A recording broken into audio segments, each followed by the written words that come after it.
क्रोध करने वाला खुद भी जलता है और दूसरों को भी जलाता है। बुद्ध अपने शिष्यों को दे रहे थे उपदेश, तभी एक व्यक्ति को बुद्ध की बातें अच्छी नहीं लगी। वह उठा और बुद्ध का अपमान कर दिया। बुरी बातों को बार बार याद करने से हमारी परेशानियां बढ़ती हैं, मन अशांत होता है।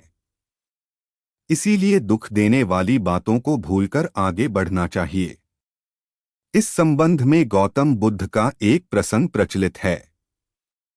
गौतम बुद्ध अलग अलग क्षेत्रों में भ्रमण करते और अपने शिष्यों को उपदेश देते थे।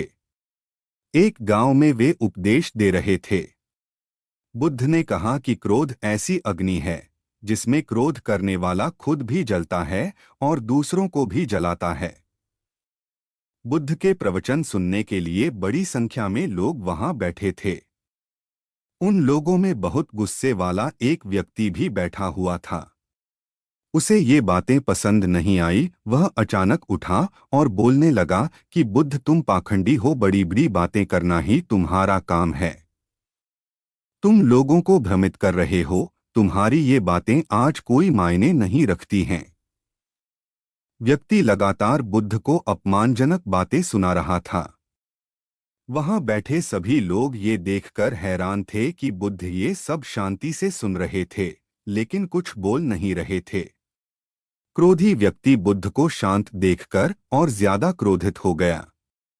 वह बुद्ध के पास गया और उनके मुंह पर थूककर वहां से चला गया। घर पहुंचकर क्रोधी व्यक्ति का मन शांत हुआ तो उसे अपने किए पर बहुत पछतावा हुआ। वह बुद्ध से क्षमा मांगने पहुंचा, लेकिन उस गांव से बुद्ध पड़ोस के गांव के लिए निकल चुके थे। वह व्यक्ति बुद्ध को खोजते हुए दूसरे गांव में पहुंच गया। वहां व्यक्ति को जैसे ही बुद्ध दिखाई दिए, वह उनके चरणों में गिर गया और क्षमा मांगने लगा। बुद्ध ने उस व्यक्ति से पूछा, तुम कौन हो और क्षमा क्यों मांग रहे हो? उस व्यक्ति ने कहा, क्या आप भूल गए? मैंने कल आपके साथ बुरा व्यवहार किया था, आपका अपमान किया था। बुद्ध ने कहा, बीता हुआ कल मैं वहीं छोड़ आया हूं और तुम अभी भी वहीं रुके हुए हो। तुम्हें गलती पर पछतावा है, तुमने पश्चाताप कर लिया। अब तुम निष्पाप हो गए हो। बुरी बातें याद करते रहने से हमारा आज बर्बाद हो जाता है। इस आदत की वजह से भविष्य भी बिगड़ सकता है। इसीलिए बीते हुए कल की बातों को भूल